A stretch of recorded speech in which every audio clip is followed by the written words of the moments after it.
I woke up to a strange smell that was sharp and metallic, almost bitter, and at the same time I felt a lightness around my neck that made my heart drop. Something was wrong. I rushed to the mirror, and what I saw nearly broke me. My long chestnut hair, which I had spent years growing and caring for, was gone. It wasn't cut neatly either. It was hacked off in rough, uneven clumps. At first, I thought maybe I had been robbed in my sleep, or that someone had broken into my room to hurt me. My heart raced at the thought of a stranger hovering over me at night. But then I noticed the scissors. They weren't just any scissors, but the small craft scissors my mother often used to cut old receipts. They were sitting neatly on my dresser, placed as if to make a point. Next to them was a sticky note, short and cruel. "You'll still look fine. Focus on your speech for Joyce's big day." I stood there frozen, staring at the note as if it had slapped me. The strands of my hair still covered my pillow, and looking at them felt like looking at pieces of myself lying lifeless. My hair had been more than just hair. It had been part of my identity, something I cared for with pride. And now it was gone. The timing could not have been worse. Joyce's wedding was supposed to be my one chance to show myself, to finally stand with confidence in front of people who had ignored me for years. I had bought a navy silk dress with my own hard-earned salary, something that symbolized independence and self-respect. I had planned to walk into that wedding not as the overlooked daughter, but as someone strong, elegant, and ready to speak without shame. Now, when I looked at my reflection, I didn't see confidence. I looked like someone who had lost a cruel bet. I dragged myself into the kitchen, still numb. My father was sitting at the table, eating cereal, as if nothing in the world had changed. Without even looking at me properly, he said, "Oh, good. You're up. Less hair makes your face look less distracting anyway. The attention's not supposed to be on you." His words cut deeper than scissors ever could. My mother sipped her coffee and added in her calm, cold voice, "It's Joyce's wedding. Let her shine. Let her shine." She said it twice, almost like a chant. The way they spoke, you'd think I was some kind of rival trying to steal Joyce's spotlight, instead of just wanting to exist as myself. It was as if my very presence in a nice dress, with nice hair, was enough to ruin Joyce's perfect day. Here's the truth. In our family, I was never the daughter they celebrated. I was the daughter they managed. Joyce was the one they placed on a pedestal. She was the golden child, the one who always got the best. Designer dresses, violin lessons, the kind of attention that makes a girl believe she's destined for greatness. And me? I got hand-me-down clothes, lectures about being grateful, and endless reminders that I wasn't special. When Joyce graduated, she was rewarded with a trip to Rome. When I finished school, I was told to get a job, work weekends, and save for college myself. And I did. I worked hard. I built myself up without their help, and I thought maybe, just maybe, I'd finally be allowed to take up some space at this wedding. But standing there with my hair destroyed, listening to my parents dismiss me, I realized something painful. To them, no matter what I did, I would never be the one to shine. I moved out of my parents' house when I was 20. I worked 3 jobs to pay my own bills and build some kind of life for myself. Even after all of that, when Joyce's wedding invitation came, I still replied yes. Deep down, I thought maybe this time things could be different. Maybe it would be one of those rare family moments where no one had to compete, where everyone could just be happy together. But I was wrong. The night before the wedding, my parents offered me a warm cup of tea, telling me it would help me sleep. What I didn't know was that they had laced it with NyQuil. I drifted off into a heavy, dreamless sleep. And while I was unconscious in my own bed, my parents took a pair of scissors and cut off my hair. Not a careful trim, but rough, uneven chunks, like they wanted to humiliate me. When I woke up and saw myself in the mirror, I could hardly breathe. My chestnut hair, the hair I had cared for so long, was gone. My own parents had done this to me. Shaking, I called my roommate, Madison. My voice trembled so badly I could barely explain what had happened. She rushed over within minutes, her face pale with worry. When she saw me, she gasped and covered her mouth. "They did this to you on purpose?" she whispered. I nodded. My throat was tight, and I couldn't even find the words. Madison didn't speak right away. She just stared at me, angry tears forming in her eyes. Then she pulled out her phone and said firmly, "Okay, we're not going to the wedding like this. We're going to do something better." At first, I didn't want revenge. All I wanted was distance. I wanted to get away from them and never look back. But Madison saw something in me that I hadn't recognized yet. She reminded me of a voice memo I had recorded weeks earlier. Recording little notes on my phone had always been a habit of mine. I used it to capture small moments I wanted to tell my therapist about later. I had a clip of Mom saying I was a distraction when I posted a simple picture from a friend's bridal shower. I had a recording of Dad saying that pretty girls ruin weddings with jealousy. Back then, I thought they were just mean remarks, the kind of sharp comments I had grown used to. But when Madison and I sat down and listened to those recordings together, I realized something darker. These weren't just occasional insults. It was a pattern, a way they had always treated me, like I was a threat, like my existence alone was something to control. Madison looked at me with determination and said, "You know, there's a way to make them listen." That night, something inside me shifted. I decided I wouldn't run. I would show up to the wedding, but not in the way they expected. I wouldn't wear the navy silk dress they had mocked. I wouldn't stand up and read the speech they had written for me, the one meant to make Joyce shine while I faded into the background. Instead, I would take their script and destroy it. And that moment would only be the beginning. I didn't really sleep that night. My stomach was tied in knots, my heart racing with both fear and excitement. Madison sat me down in front of the mirror and began fixing my hair. She worked carefully, trimming the uneven clumps into something neat and intentional. By the time she finished, I had a sleek, sharp bob that made me look stronger, bolder. Madison smiled softly as she brushed off the last strands. "You look like someone who's about to expose a family," she said. By morning, I had a plan.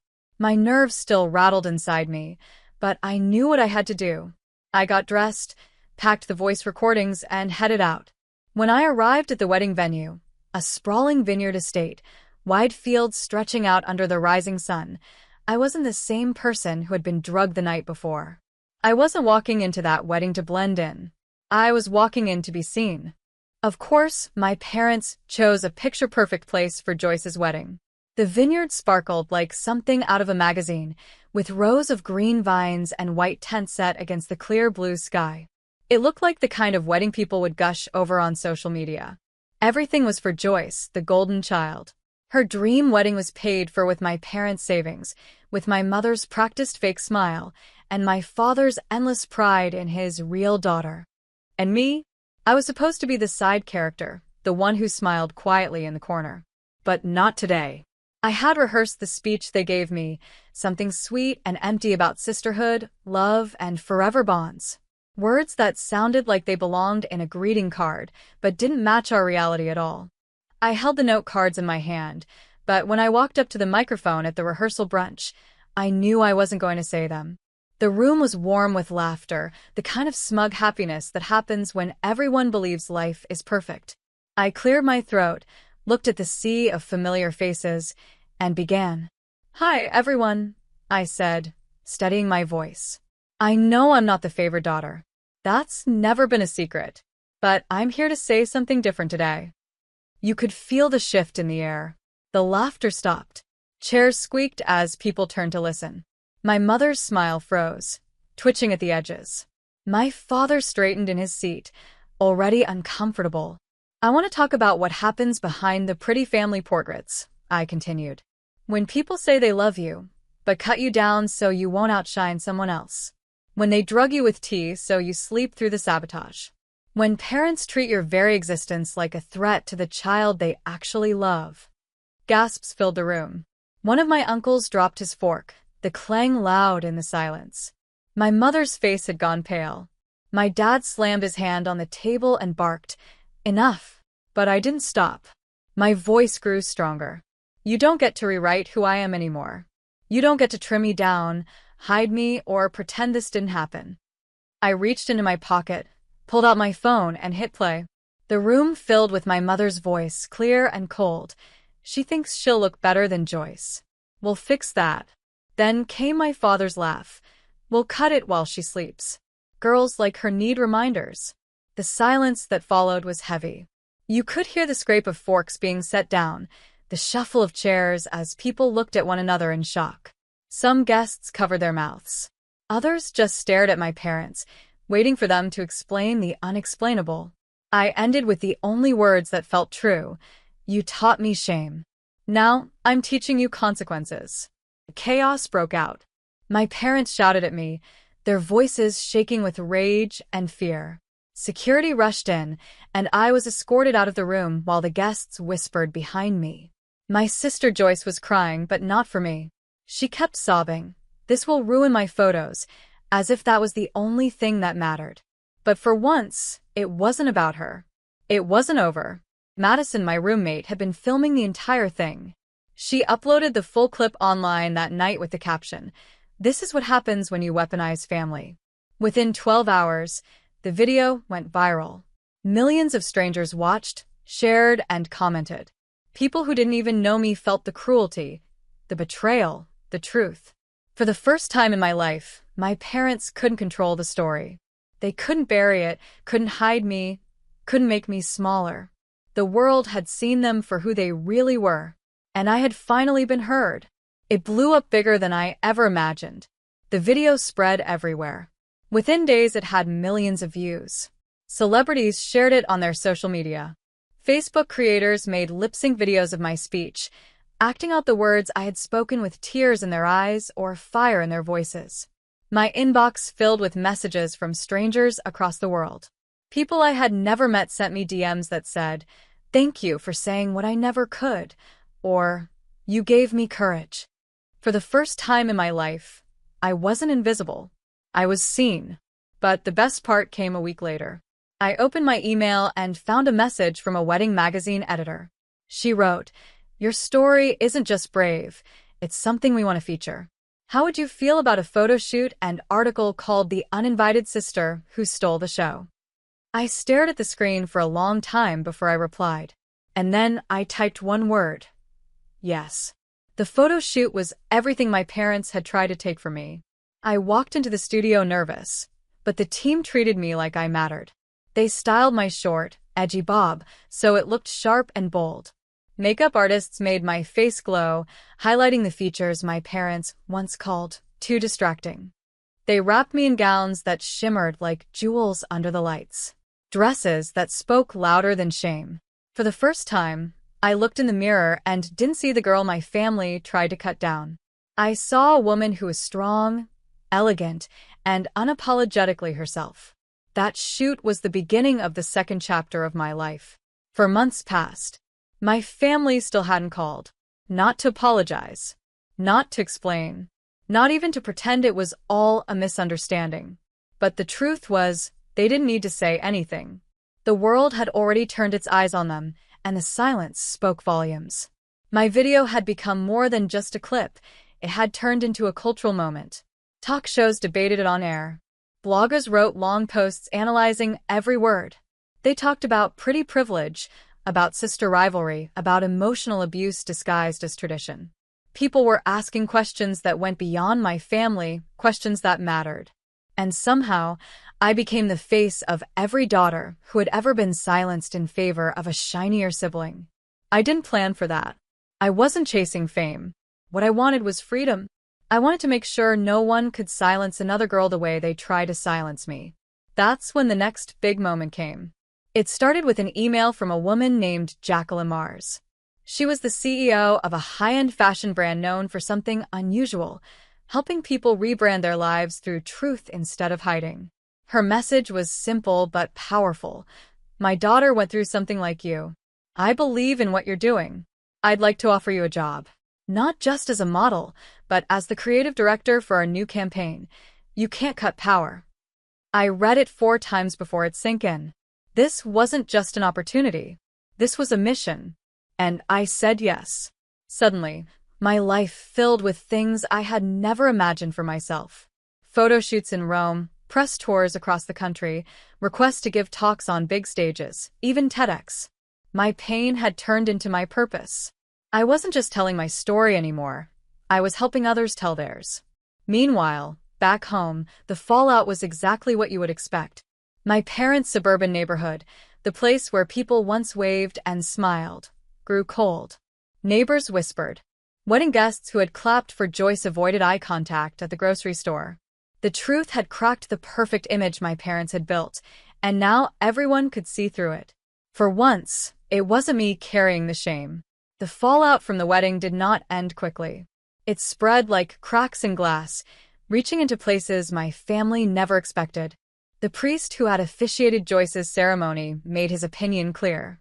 At his next church service, he told the congregation that I wasn't the one who should have been asking for forgiveness. He said my parents and Joyce had been chasing validation, not love, and it showed. The word spread quickly, and suddenly even the people who once praised my family started whispering about what really went on behind closed doors. Then came Walter, Joyce's new husband. He had stayed silent through the entire hair-cutting scandal, pretending it didn't concern him. But 7 weeks after the wedding, he packed his things and walked out. People whispered that he had found a box in their closet. Inside were printed screenshots of Instagram comments, hundreds of them, that Joyce had written from fake accounts, all directed at me. Cruel words. Attacks. Obsession. She wasn't just complicit in what my parents had done. She was consumed by envy. And now she was alone. I wish I could say that her downfall gave me satisfaction. But the truth is, by then, I didn't care anymore. I was too busy building something my family could never touch, never poison, never shrink. That was when Jacqueline came to me with another offer. She had already given me a platform, but now she wanted to hand me something even bigger. "We're opening our first creative office in your hometown," she said one afternoon during a planning meeting. "Do you want to run it?" I laughed at first. "You're serious?" She nodded. "Imagine, same town, same streets, but this time you're the one people want to impress." Her words echoed in my chest like a bell.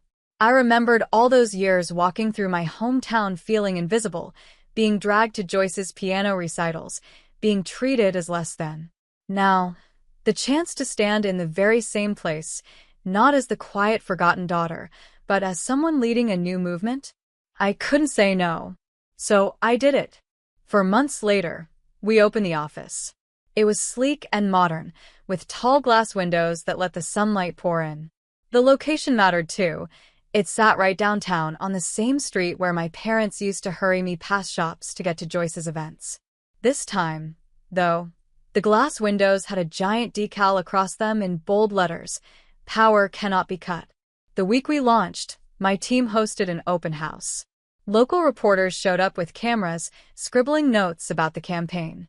Activists and survivors of family abuse came to show their support. Even some of my old high school classmates came through the doors, the very people who once mocked me for being quiet. They now stood in line, resumes in hand, asking about internships. And then came the moment I didn't expect. My parents walked in. They hadn't been invited, but there they were, stepping into the lobby like strangers. My mother wore oversized sunglasses, trying to hide her face.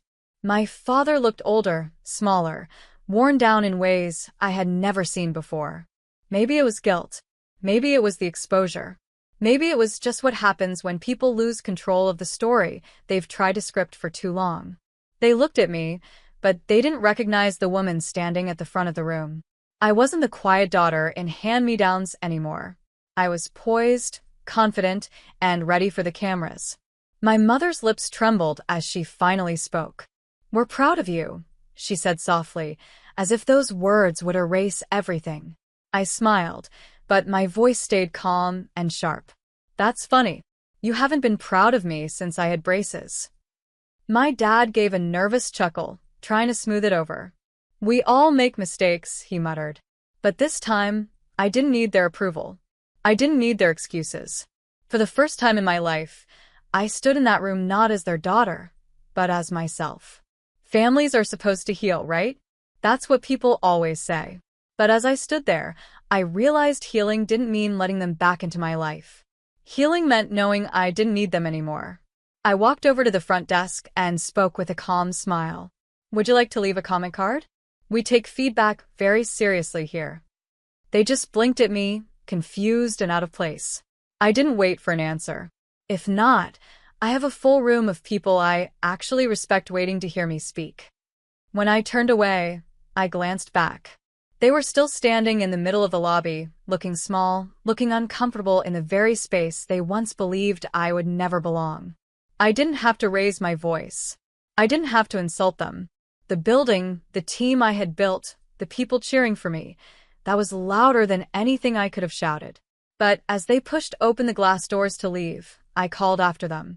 By the way, next time you try to cut down one daughter to lift up another, remember this: scissors grow dull, but some girls only grow sharper. They didn't come back after that day. And the truth is, I never needed them to, because I had finally learned something powerful. They didn't define my beauty. They didn't define my strength. And they certainly never had the right to decide my worth. Not with their words, not with their silence, and definitely not with a pair of scissors. Not then. Not now. Not ever again.